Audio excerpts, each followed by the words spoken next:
আজকের দিনটা আমার কাছে একটা সম্পূর্ণ অন্যরকম দিন।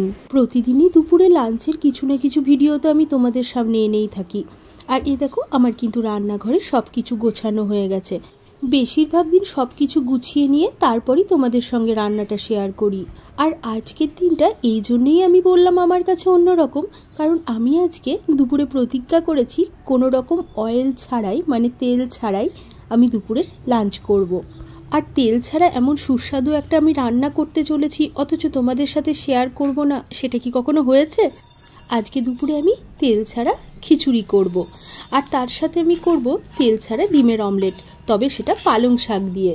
তোমরা তো জানো যে কোনো রান্নাতে আমি পালং শাক ব্যবহার করা খুব পছন্দ করি।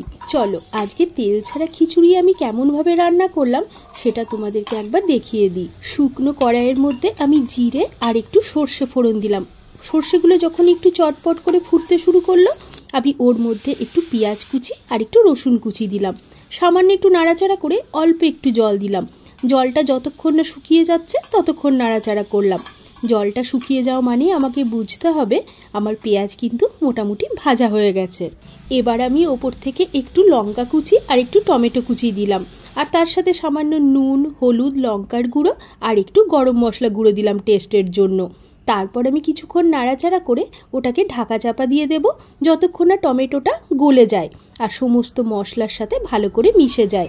আচ্ছা, আর একটা জিনিসও এখানে দিতে হবে, সেটা হচ্ছে সামান্য আদা বাটা। আমি অবশ্য আদাটাকে একটু কুড়ুনিতে কুড়িয়ে দিয়েছি।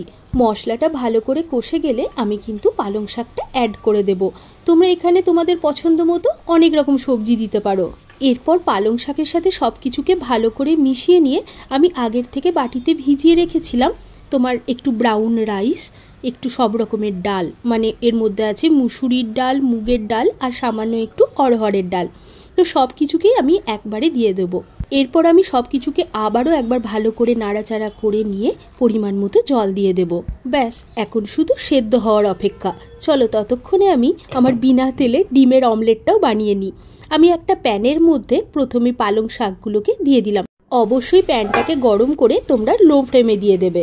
এখন ঢাকা চাপা দিয়ে আমি পালং শাকটা একটু নরম হতে দিলাম। ততক্ষণ একটা বাটিতে আমি দুটো ডিম আর তার সাথে যা যা লাগে আর কি, পেঁয়াজ, লঙ্কা, আমি একটু ধনে পাতা দিয়েছি, তো নুন, সব কিছু দিয়ে একসাথে, দেখো পালং শাক দিয়ে না অল্প একটু জল বেরিয়েছে, ওই জলেই আমার ডিমের অমলেটটা হয়ে যাবে। এখন আমি উপর থেকে গোলাটা দিয়ে আরও কিছুক্ষণ ঢাকা চাপা দিয়ে রাখলাম। ব্যাস, আমার ডিমের অমলেটও রেডি। খিচুড়িটা কত সুন্দর দেখতে হয়েছে দেখো। লাল চালের খিচুড়ি যদি এত সুন্দর দেখতে হয়, না জানি সাদা চালের খিচুড়ি কত ভালো হবে। আসলে কি বলো তো, ডালের না নিজস্ব একটা টেস্ট থাকে, সেটাতেই আমার খিচুড়িটা টেস্ট হয়ে গেল। চলো খাবারটা এখন ঝটপট পরিবেশন করে আমি তাড়াতাড়ি খেয়ে নিই। যেহেতু দুপুরে আমি বেশিরভাগ সময় একা থাকি, তাই নিজের খাবার রিভিউ নিজেকেই দিতে হয়। বিশ্বাস করো, খিচুড়িটা অপূর্ব হয়েছে।